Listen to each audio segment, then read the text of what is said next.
नमस्कार, फाइटर समाचार में आपका स्वागत है। पेश आज 24 नवंबर शाम 7 बजे राजस्थान की खास खबरें। राजस्थान में संगठन सृजन अभियान के तहत घोषित किए गए 45 नए जिला अध्यक्षों को लेकर प्रदेश कांग्रेस कमेटी के अध्यक्ष गोविंद सिंह डोटासरा ने महत्वपूर्ण बयान दिया। कांग्रेस वार रूम में नवनियुक्त जिला अध्यक्षों से मुलाकात के बाद उन्होंने कहा कि चयन प्रक्रिया पूरी पारदर्शिता के साथ पूरी की गई और योग्यताओं के आधार पर ही जिम्मेदारी सौंपी गई। डोटासरा ने बताया कि सभी जिला अध्यक्षों के लिए जल्द ही दिल्ली में प्रशिक्षण शिविर आयोजित होगा, जिसमें राष्ट्रीय अध्यक्ष मल्लिकार्जुन खड़गे, राहुल गांधी सहित कई वरिष्ठ नेता उनसे सीधा संवाद करेंगे। इसके बाद राजस्थान में भी 7 दिन का प्रशिक्षण कार्यक्रम आयोजित किया जाएगा, जिसमें संगठनात्मक संरचना, कार्यकारिणी गठन और जिला इकाइयों को मजबूत करने पर विस्तृत मार्गदर्शन किया जाएगा। उन्होंने स्पष्ट कहा कि सभी नए जिला अध्यक्षों के कार्यों की 6 माह बाद समीक्षा की जाएगी। शादी बारातों में लग्जरी कार का क्रेज बढ़ता जा रहा है। अब तो कई जगह हेलीकॉप्टर से भी दुल्हा दुल्हन के आने की चर्चा होती है। वहीं राजस्थान के डीडवाना कोचामन जिले में एक अनोखी शादी की तस्वीर सामने आई है। यह हिरानी निवासी किसान दयालराम डोडवाडिया अपने बेटे महेंद्र की शादी में 101 ट्रैक्टर से बारात लेकर पहुंचे। जिस समय सड़क पर बारात में शामिल ट्रैक्टर निकले तो 1 किलोमीटर लंबा काफिला नजर आया। यह बारात करीब 1 किलोमीटर से भी अधिक लंबी थी।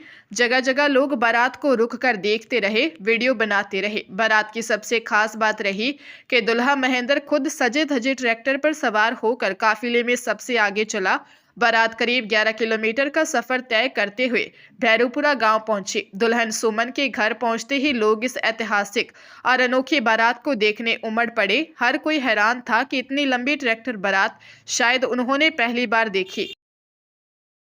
राजस्थान ब्यूरोक्रेसी में बड़ी सर्जरी के बाद अब मंत्रिमंडल फेरबदल और विस्तार की सुगबुगाहट तेज हो गई है। अंता विधानसभा उपचुनाव में मिली हार के बाद सरकार के 2 वर्ष पूर्ण होने से पहले मंत्रिमंडल फेरबदल विस्तार की प्रबल संभावना है। सरकार में फिलहाल 24 मंत्री हैं, जबकि अधिकतम 30 मंत्री बनाए जा सकते हैं। 6 पद रिक्त होने की वजह से नए चेहरों के शामिल होने की संभावनाएं मजबूत मानी जा रही हैं। पार्टी के भीतर गुटीय संतुलन और क्षेत्रीय प्रतिनिधित्व इस फेरबदल के प्रमुख कारण बताए जा रहे हैं। शेखावाटी और मेवाड़ जैसे क्षेत्रों से नए प्रतिनिधियों को शामिल करने की चर्चा है, ताकि क्षेत्रीय संतुलन बेहतर बने। इस बीच वसुंधरा के प्रभाव वाले गुट को भी साधने की कोशिशें जारी हैं। सूत्रों का कहना है कि यह फेरबदल केवल खाली पद भरने तक सीमित नहीं रहेगा, बल्कि कुछ नॉन परफॉर्मिंग मंत्रियों की छुट्टी भी हो सकती है।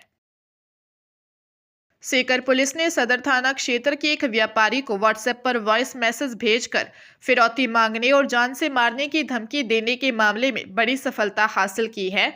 पुलिस ने त्वरित कार्रवाई करते हुए इस पूरे प्रकरण का खुलासा कर मामले में शामिल 2 आरोपियों नवीन बॉक्सर और सुरेंद्र बांगंडवा को गिरफ्तार किया है। इनमें एक आरोपी सुरेंद्र बांगंडवा ऐसा अपराधी है जो पहले एक हत्या के मामले में आजीवन कारावास की सजा काट चुका है और जेल से बाहर आने के बाद फिर से आपराधिक गतिविधियों में सक्रिय हो गया था। एसपी प्रवीण नायक नुनावत ने पूरे मामले का खुलासा करते हुए बताया कि 16 नवंबर को सेवद बड़ी गांव के एक व्यापारी को व्हाट्सएप पर वॉइस मैसेज के जरिए फिरौती मांगी गई और नहीं देने पर जान से मारने की धमकी दी गई। व्यापारी ने थाने में फिरौती की रिपोर्ट दर्ज करवाई थी। शिकायत मिलते ही पुलिस ने विशेष टीम गठित कर मामले की जांच शुरू की। गृह मंत्रालय के अधीन कार्यरत इंटेलिजेंस ब्यूरो यानी आईबी ने मल्टीटास्किंग स्टाफ जनरल के 362 पदों पर भर्ती अधिसूचना जारी की है।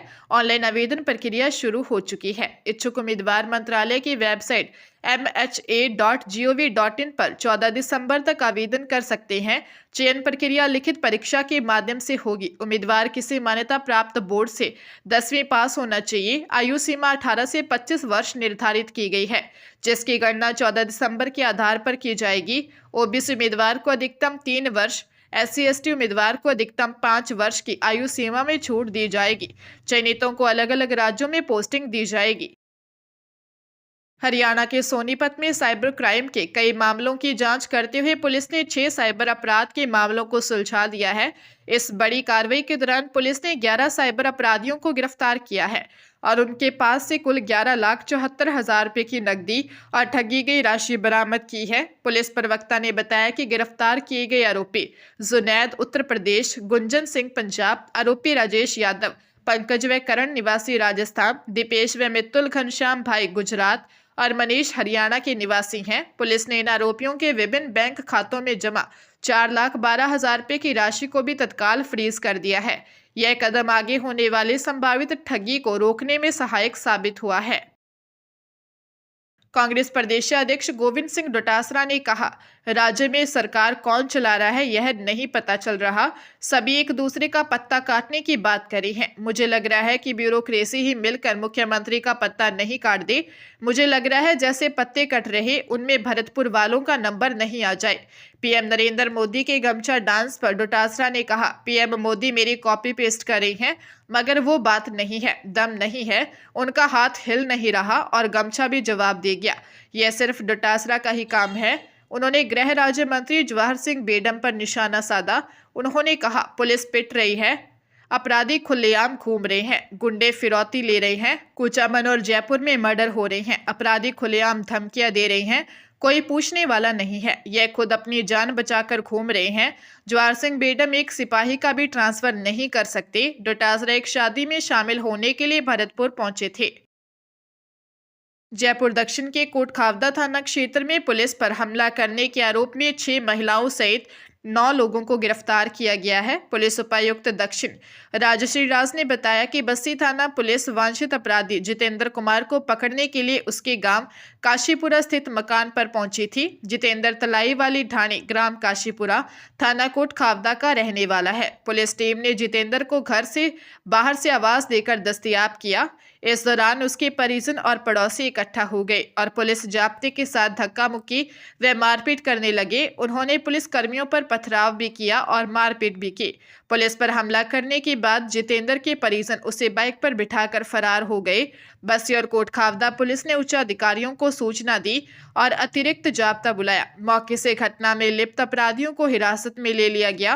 पुलिस ने मामले की जांच शुरू कर दी है। Rajasthan Cricket Association Indian Premier League के मुकाबले की तैयारी को लेकर अलर्ट मोड पर आ गया है। 2026 में आरसीए के नेतृत्व में आईपीएल के आयोजन को लेकर ad hoc committee convener Deendayal Kumawat ने राजस्थान रॉयल्स प्रबंधन को लेटर लिखा है। लेटर में जयपुर के एसएमएस के साथ ही जोधपुर के बरकतुल्ला खान स्टेडियम में इंडियन प्रीमियर लीग के मुकाबले का आयोजन करने का प्रस्ताव भेजा है।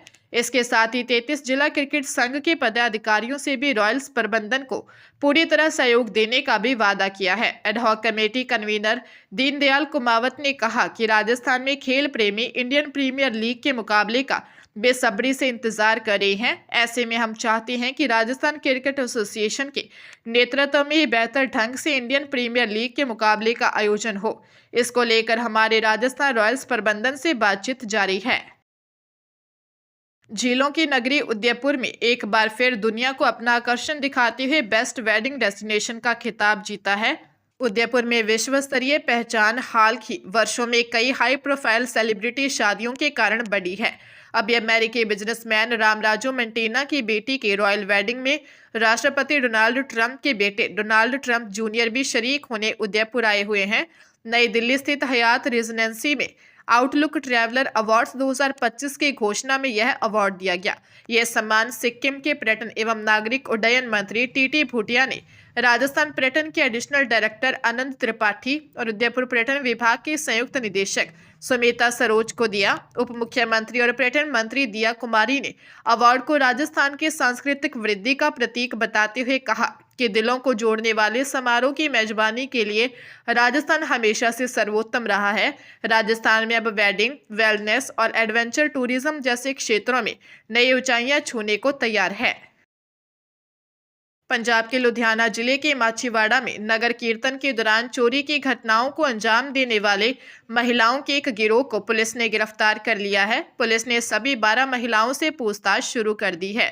थाना प्रभारी हरविंदर सिंह ने बताया कि यह घटना तब हुई जब असम से शुरू हुआ धार्मिक नगर कीर्तन माछीवाड़ा से श्री आनंदपुर साहिब के लिए आगे बढ़ रहा था। नगर कीर्तन में शहरवासियों की भारी भीड़ उमड़ने के कारण लोगों को पैदल चलना भी मुश्किल हो रहा था। इसी भीड़ का फायदा उठाकर संदिग्ध महिलाओं के एक गिरोह ने कई लोगों की जेबों से नकदी और पर्स चुरा लिए। इसके अलावा शहर के कुछ प्रतिष्ठित परिवारों की महिलाओं के हाथों से सोने की चूड़ियां भी चोरी हो गई।